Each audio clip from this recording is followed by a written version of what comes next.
So yesterday was Federal Reserve Day again, and recently data has been suggesting that the economic recovery is slowing down in the US. So there were some rumours leading up to the Fed meeting that they might just loosen their purse strings again and make changes to monetary policy. So let's see what ended up happening.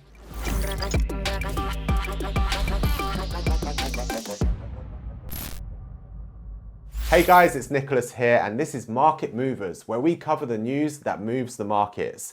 So let's start with the good news, shall we? The Fed forecasts have improved since September.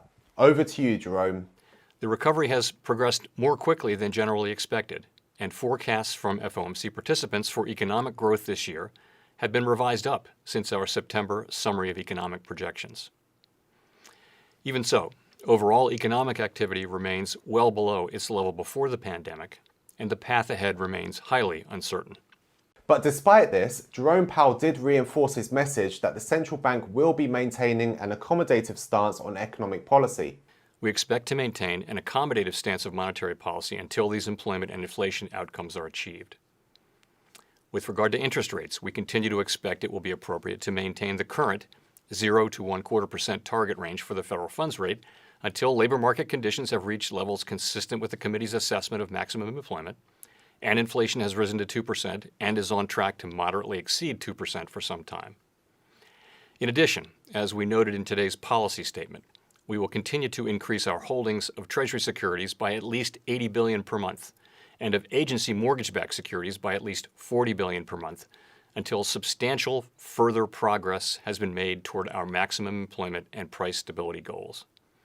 We believe the increase in our balance sheet this year has materially eased financial conditions and is providing substantial support to the economy. Now, one of the main changes wasn't really much of a change at all, and in fact, you'd have to really pay close attention to notice it.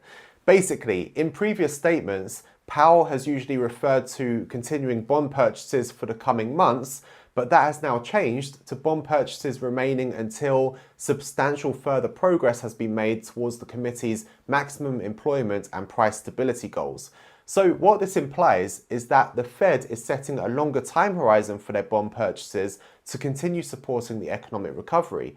So although this might not be the change in policy that some people were expecting, he did say that if progress towards their goals slowed, then there may be changes to the federal funds rate, which is basically the interest rate, and there would be an increase in the balance sheet. Our guidance is outcome-based and is tied to progress toward reaching our employment and inflation goals. Thus, if progress toward our goals were to slow, the guidance would convey our intention to increase policy accommodation through a lower expected path of the federal funds rate and a higher expected path of the balance sheet. Overall, our interest rate and balance sheet tools are providing powerful support to the economy and will continue to do so. So moving into next year, we'll see what happens with the pace of the recovery and particularly any meaningful shifts in inflation and employment data to see what the Fed are likely to do next, as achieving maximum employment and 2% inflation are the bank's primary goals.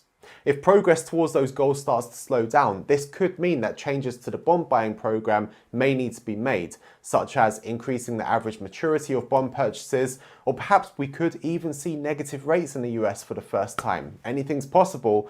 Well, it won't be 2020 anymore, but if it's going to continue in the same trend, anything could happen. So anyway, what do you think about the Fed's position yesterday? Do you think they made the right call? What sort of further action do you think will be needed next year? Let me know in the comment section down below, and please do hit that like button if you found this helpful. Thank you so much for watching. I'll see you in the next one.